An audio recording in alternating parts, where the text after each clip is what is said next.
श्री पुरुषोत्तम स्तोत्रम्। नमस्ते भगवान् देवं लोकनाथ जगत्पते क्षीरोदवासिनं देवं शेषभोगानुसायिनं वरं वरेण्यं वरदं कर्तारम् अकृतं प्रभुं विश्वेश्वरम् अजं विष्णुं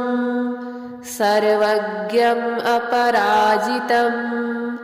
नीलोत्पलदलश्यामं पुण्डरीकनिवेक्षणं सर्वज्ञं निर्गुणं शान्तं जगद्दातारमव्ययम् सर्वलोकविदातारं सर्वलोकसुखावहं पुराणं पुरुषं वेद्यं व्यक्ताव्यक्तं सनातनं परवराणां सृष्टानां लोकनाथं जगद्गुरुं श्रीवत्सोरस्कसंयुक्तं वनमालाविभूषितं पीतवस्त्रं चतुर्बाहुं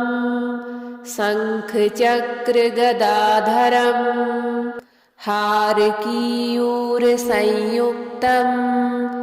मुक्तां गदधारिणं सर्वलक्षणसम्पूर्णं सर्वेन्द्रियविवर्जितं कूटस्थम् अचलं सूक्ष्मं ज्योतिरूपसनातनं भावाभावं विनिर्मुक्तं व्यापिनं प्रकृतेः परं नमस्यामि जगन्नाथम् ईश्वरं सुखदं प्रभुम् इत्येवं धर्मराजस्तु पुरन्याक्रोधसन्निधौ स्तुत्वा नानाविधः स्तोत्रैः प्रणामम् अकरोत् तदा नमस्ते भगवान् देवं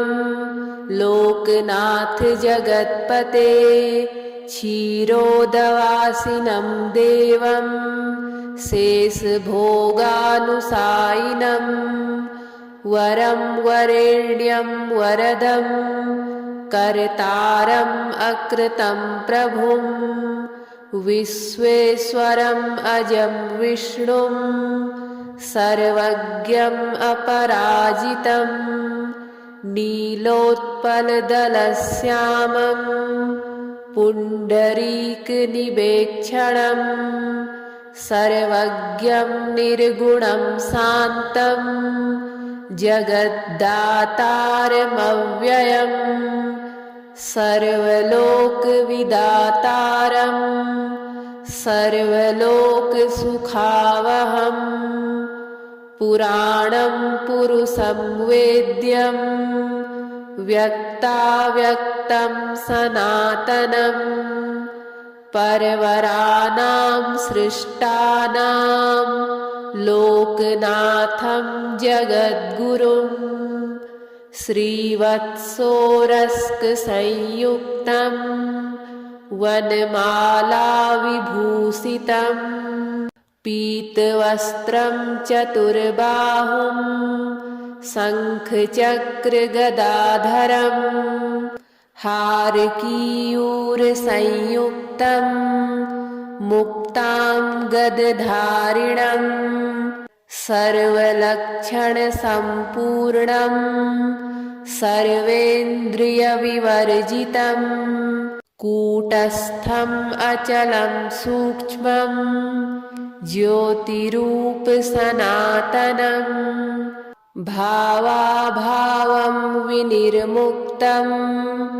व्यापिनं प्रकृतेः परं नमस्यामि जगन्नाथम् ईश्वरं सुखदं प्रभुम् इत्येवं धर्मराजस्तु पुरन्याक्रोधसन्निधौ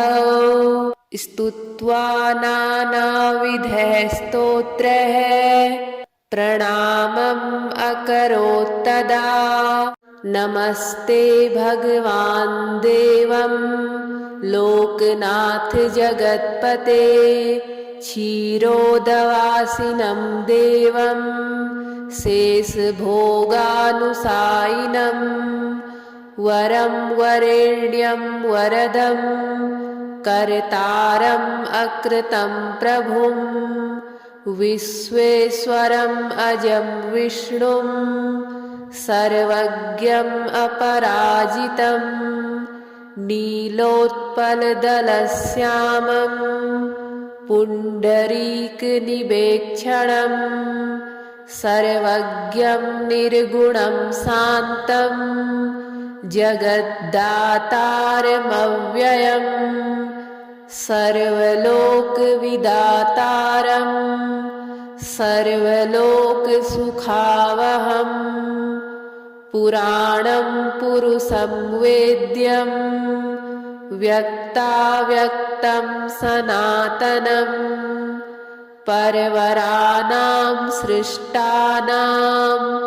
लोकनाथं जगद्गुरुं श्रीवत्सोरस्कसंयुक्तं वनमालाविभूषितं पीतवस्त्रं चतुर्बाहुं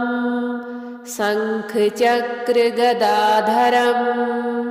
हारकीयूरसंयुक्तं मुक्तां गदधारिणं सर्वलक्षणसम्पूर्णं सर्वेन्द्रियविवर्जितं कूटस्थम् अचलं सूक्ष्मं ज्योतिरूपसनातनं भावाभावं विनिर्मुक्तं व्यापिनं प्रकृतेः परं नमस्यामि जगन्नाथम् ईश्वरं सुखदं प्रभुम् इत्येवं धर्मराजस्तु पुरन्याक्रोधसन्निधौ स्तुत्वा नानाविधः स्तोत्रैः प्रणामम् अकरोत्तदा नमस्ते भगवान् देवं लोकनाथ जगत्पते क्षीरोदवासिनं देवं शेषभोगानुसायिनं वरं वरेण्यं वरदं कर्तारम् अकृतं प्रभुं विश्वेश्वरम् अजं विष्णुं सर्वज्ञम् अपराजितं नीलोत्पलदलश्यामं पुण्डरीकनिवेक्षणं सर्वज्ञं निर्गुणं शान्तं जगद्दातारमव्ययम् सर्वलोकविदातारं सर्वलोकसुखावहम् पुराणं पुरुषं वेद्यं व्यक्ताव्यक्तं सनातनं परवराणां सृष्टानां लोकनाथं जगद्गुरुं श्रीवत्सोरस्कसंयुक्तं वनमालाविभूषितं पीतवस्त्रं चतुर्बाहुं शङ्खचक्रगदाधरं हारकीयूरसंयुक्तं मुक्तां गदधारिणं सर्वलक्षणसम्पूर्णं सर्वेन्द्रियविवर्जितं कूटस्थम् अचलं सूक्ष्मं ज्योतिरूपसनातनं भावाभावं विनिर्मुक्तं व्यापिनं प्रकृतेः परं नमस्यामि जगन्नाथम् ईश्वरं सुखदं प्रभुम् इत्येवं धर्मराजस्तु पुरन्याक्रोधसन्निधौ स्तुत्वा नानाविधः स्तोत्रैः प्रणामम् अकरोत्तदा नमस्ते भगवान् देवं लोकनाथ जगत्पते क्षीरोदवासिनं देवं शेषभोगानुसायिनं वरं वरेण्यं वरदं कर्तारम् अकृतं प्रभुं विश्वेश्वरम् अजं विष्णुं सर्वज्ञम् अपराजितं नीलोत्पलदलश्यामं पुण्डरीकनिवेक्षणं सर्वज्ञं निर्गुणं शान्तं जगद्दातारमव्ययम् सर्वलोकविदातारं सर्वलोकसुखावहम् पुराणं पुरुषं वेद्यं व्यक्ताव्यक्तं सनातनं परवराणां सृष्टानां लोकनाथं जगद्गुरुं श्रीवत्सोरस्कसंयुक्तं वनमालाविभूषितं पीतवस्त्रं चतुर्बाहुं शङ्खचक्रगदाधरं हारकीयूरसंयुक्तं मुक्तां गदधारिणं सर्वलक्षणसम्पूर्णं सर्वेन्द्रियविवर्जितं कूटस्थम् अचलं सूक्ष्मं ज्योतिरूपसनातनं भावाभावं विनिर्मुक्तं व्यापिनं प्रकृतेः परं नमस्यामि जगन्नाथम् ईश्वरं सुखदं प्रभुम् इत्येवं धर्मराजस्तु पुरन्याक्रोधसन्निधौ स्तुत्वा नानाविधः स्तोत्रैः प्रणामम् अकरोत्तदा नमस्ते भगवान् देवं लोकनाथ जगत्पते क्षीरोदवासिनं देवं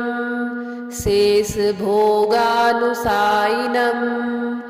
वरं वरेण्यं वरदं कर्तारम् अकृतं प्रभुं विश्वेश्वरम् अजं विष्णुं सर्वज्ञम् अपराजितं नीलोत्पलदलश्यामं पुण्डरीकनिवेक्षणं सर्वज्ञं निर्गुणं शान्तं जगद्दातारमव्ययम् सर्वलोकविदातारं सर्वलोकसुखावहम् पुराणं पुरुषं वेद्यं व्यक्ताव्यक्तं सनातनं परवराणां सृष्टानां लोकनाथं जगद्गुरुं श्रीवत्सोरस्कसंयुक्तं वनमालाविभूषितं पीतवस्त्रं चतुर्बाहुं शङ्खचक्रगदाधरं हारकीयूरसंयुक्तं मुक्तां गदधारिणं सर्वलक्षणसम्पूर्णं सर्वेन्द्रियविवर्जितं कूटस्थम् अचलं सूक्ष्मं ज्योतिरूपसनातनं भावाभावं विनिर्मुक्तं व्यापिनं प्रकृतेः परं नमस्यामि जगन्नाथम् ईश्वरं सुखदं प्रभुम् इत्येवं धर्मराजस्तु पुरन्याक्रोधसन्निधौ स्तुत्वा नानाविधः स्तोत्रैः प्रणामम् अकरोत्तदा नमस्ते भगवान् देवं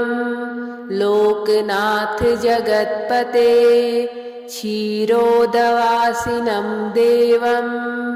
शेषभोगानुसायिनं वरं वरेण्यं वरदं कर्तारम् अकृतं प्रभुं विश्वेश्वरम् अजं विष्णुं सर्वज्ञम् अपराजितं नीलोत्पलदलश्यामं पुण्डरीकनिवेक्षणं सर्वज्ञं निर्गुणं शान्तं जगद्दातारमव्ययं सर्वलोकविदातारं सर्वलोकसुखावहं पुराणं पुरुषं वेद्यं व्यक्ताव्यक्तं सनातनं परवराणां सृष्टानां लोकनाथं जगद्गुरुं श्रीवत्सोरस्कसंयुक्तं वनमालाविभूषितं पीतवस्त्रं चतुर्बाहुं शङ्खचक्रगदाधरं हारकीयूरसंयुक्तं मुक्तां गदधारिणं सर्वलक्षणसम्पूर्णं सर्वेन्द्रियविवर्जितं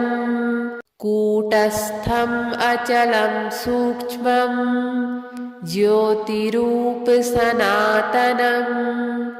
भावाभावं विनिर्मुक्तं व्यापिनं प्रकृतेः परं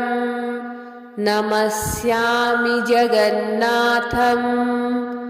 ईश्वरं सुखदं प्रभुम् इत्येवं धर्मराजस्तु पुरन्याक्रोधसन्निधौ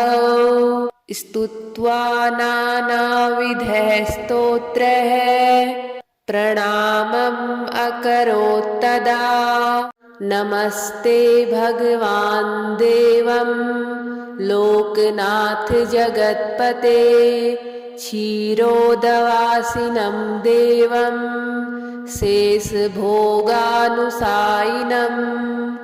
वरं वरेण्यं वरदं कर्तारम् अकृतं प्रभुं विश्वेश्वरम् अजं विष्णुं सर्वज्ञम् अपराजितं नीलोत्पलदलश्यामं पुण्डरीकनिवेक्षणं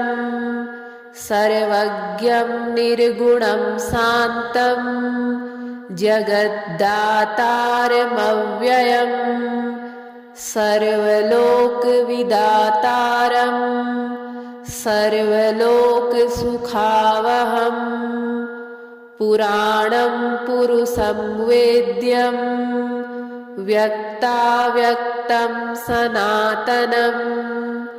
परवराणां सृष्टानां लोकनाथं जगद्गुरुं श्रीवत्सोरस्कसंयुक्तं वनमालाविभूषितं पीतवस्त्रं चतुर्बाहुं शङ्खचक्रगदाधरम् हारकीयूरसंयुक्तं मुक्तां गदधारिणं सर्वलक्षणसम्पूर्णं सर्वेन्द्रियविवर्जितं कूटस्थम् अचलं सूक्ष्मं ज्योतिरूपसनातनं भावाभावं विनिर्मुक्तं व्यापिनं प्रकृतेः परं नमस्यामि जगन्नाथम् ईश्वरं सुखदं प्रभुम् इत्येवं धर्मराजस्तु पुरन्याक्रोधसन्निधौ स्तुत्वा नानाविधः स्तोत्रैः प्रणामम् अकरोत्तदा नमस्ते भगवान् देवं लोकनाथ जगत्पते क्षीरोदवासिनं देवं शेषभोगानुसायिनं वरं वरेण्यं वरदं कर्तारम् अकृतं प्रभुं विश्वेश्वरम् अजं विष्णुं सर्वज्ञम् अपराजितं नीलोत्पलदलश्यामं पुण्डरीकनिवेक्षणं सर्वज्ञं निर्गुणं शान्तं जगद्दातारमव्ययम् सर्वलोकविदातारं सर्वलोकसुखावहम् पुराणं पुरुषं वेद्यं व्यक्ताव्यक्तं सनातनं परवराणां सृष्टानां लोकनाथं जगद्गुरुं श्रीवत्सोरस्कसंयुक्तं वनमालाविभूषितं पीतवस्त्रं चतुर्बाहुं शङ्खचक्रगदाधरं हारकीयूरसंयुक्तं मुक्तां गदधारिणं सर्वलक्षणसम्पूर्णं सर्वेन्द्रियविवर्जितं कूटस्थम् अचलं सूक्ष्मं ज्योतिरूपसनातनं भावाभावं विनिर्मुक्तं व्यापिनं प्रकृतेः परं नमस्यामि जगन्नाथम् ईश्वरं सुखदं प्रभुम् इत्येवं धर्मराजस्तु पुरन्याक्रोधसन्निधौ स्तुत्वा नानाविधः स्तोत्रैः प्रणामम् अकरोत्तदा नमस्ते भगवान् देवं लोकनाथ जगत्पते क्षीरोदवासिनं देवं शेषभोगानुसायिनं वरं वरेण्यं वरदं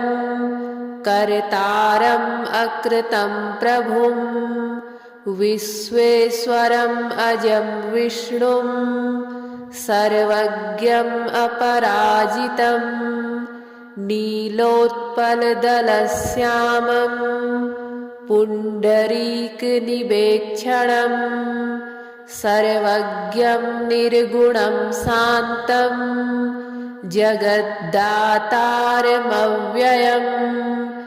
सर्वलोकविदातारं सर्वलोकसुखावहम् पुराणं पुरुषं वेद्यं व्यक्ताव्यक्तं सनातनं परवराणां सृष्टानां लोकनाथं जगद्गुरुं श्रीवत्सोरस्कसंयुक्तं वनमालाविभूषितं पीतवस्त्रं चतुर्बाहुं शङ्खचक्रगदाधरं हारकीयूरसंयुक्तं मुक्तां गदधारिणं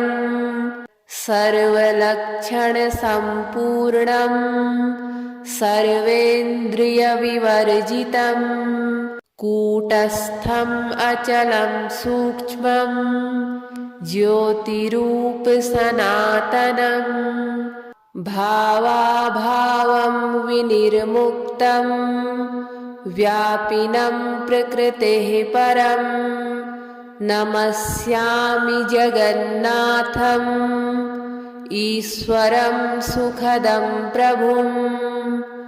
इत्येवं धर्मराजस्तु पुरन्याक्रोधसन्निधौ स्तुत्वा नानाविधः स्तोत्रैः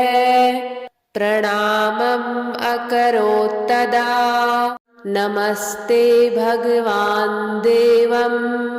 लोकनाथ जगत्पते क्षीरोदवासिनं देवं शेषभोगानुसायिनं वरं वरेण्यं वरदं कर्तारम् अकृतं प्रभुं विश्वेश्वरम् अजं विष्णुं सर्वज्ञम् अपराजितं नीलोत्पलदलश्यामं पुण्डरीकनिवेक्षणं सर्वज्ञं निर्गुणं शान्तं जगद्दातारमव्ययं सर्वलोकविदातारं सर्वलोकसुखावहं पुराणं पुरुषं वेद्यं व्यक्ताव्यक्तं सनातनं परवराणां सृष्टानां लोकनाथं जगद्गुरुं श्रीवत्सोरस्कसंयुक्तं वनमालाविभूषितं पीतवस्त्रं चतुर्बाहुं शङ्खचक्रगदाधरं हारकीयूरसंयुक्तं मुक्तां गदधारिणं सर्वलक्षणसम्पूर्णं सर्वेन्द्रियविवर्जितं कूटस्थम् अचलं सूक्ष्मं ज्योतिरूपसनातनं भावाभावं विनिर्मुक्तं व्यापिनं प्रकृतेः परं नमस्यामि जगन्नाथम् ईश्वरं सुखदं प्रभुम् इत्येवं धर्मराजस्तु पुरन्याक्रोधसन्निधौ स्तुत्वा नानाविधः स्तोत्रैः प्रणामम् अकरोत्तदा